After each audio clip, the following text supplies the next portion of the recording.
வரலட்சுமி சரத்குமார் மற்றும் நிக்கோலஸ் இவங்க 2 பேரை பற்றி தான் இப்போ டாக் ஆஃப் டவுனாக நிறைய விஷயங்கள் போய்கிட்டு இருக்கு. இவங்களோட கல்யாணத்துக்கு அப்புறம் நிறைய விஷயங்கள் தொடர்ந்து இவங்களை பற்றி வந்துக்கிட்டே இருக்கு.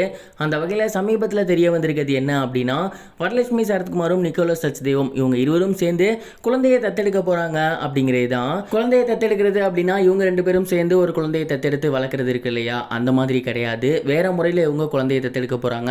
அதாவது எப்படி அப்படின்னா, ஒரு ஹாஸ்டலில் அப்படி இல்லைன்னா ஒரு அறக்கட்டையில் வளர்ந்துட்டு இருக்க பணம் இல்லாமல் ரொம்ப கஷ்டப்படுற குழந்தைகள் இருப்பாங்க இல்லையா, அவங்கள ஒரு 5 பேரை செலக்ட் பண்ணி அவங்க 5 பேத்துக்கு தேவையான படிப்பு செலவு அண்ட் அது மட்டும் இல்லாமல் மருத்துவ செலவு அப்படின்னு ஏராளமான விஷயங்களை இவங்களே பார்த்துக்கலான் இருக்காங்களாமா. அண்ட் இந்த ஒரு விஷயத்தை சமீபத்தில் தான் இவங்க முடிவெடுத்திருக்காங்க. ஏன்னா நிக்கோலஸ் சச்தேவ் அவர்கள் ஏகப்பட்ட கோடி வச்சிருக்கக்கூடிய ஒரு பணக்காரர் அப்படிங்கிறது நமக்கு நல்லா தெரியும். அதே மாதிரி வரலட்சுமி சரத்குமார் அவர்களும் ரொம்பவே ஒரு மிகப்பெரிய ஃபேமிலியை சேர்ந்தவங்க தான். இவங்க 2 பேத்துக்குமே பணம் அப்படிங்கிறது மிகப்பெரிய ஒரு விஷயம் கிடையாது. இவங்க நினைச்சா 5 பேர் இல்லை 50 பேரை கூட தத்தெடுத்து வளர்க்கலாம்.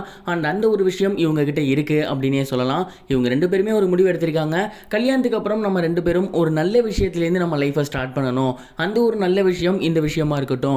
ஒரு 5 பேரை தேர்ந்தெடுத்து அவங்களுக்கு படிப்பை கொடுத்தோம், அவங்களோட லைஃப்ல அவங்க நல்லா வர வரைக்கும் அவங்களோட செலவை பார்த்துக்கிட்டோம் அப்படின்னா அதை விட மிகப்பெரிய விஷயம் வேற என்ன இருக்க போகுது அப்படின்னு இவங்க 2 பேருமே இப்போதைக்கு இந்த ஒரு செயலை முடிவு பண்ணியிருக்காங்க.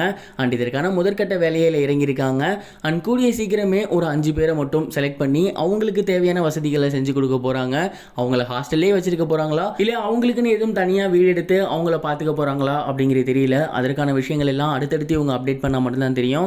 இந்த ஒரு விஷயம் சமீபத்தில் வெளியாகி நல்ல ஒரு வரவேற்பு பெற்றிருக்கு அப்படின்னு தான் சொல்லணும். அண்ட் இந்த மாதிரி செலிபிரிட்டிஸ் நிறைய பேர் இந்த மாதிரியான விஷயங்கள் பண்ணாங்க அப்படின்னா ரொம்பவே நல்லா இருக்கும் அப்படின்னு ரசிகர்கள் கமெண்ட் பண்ணி வந்துட்டு இருக்காங்க.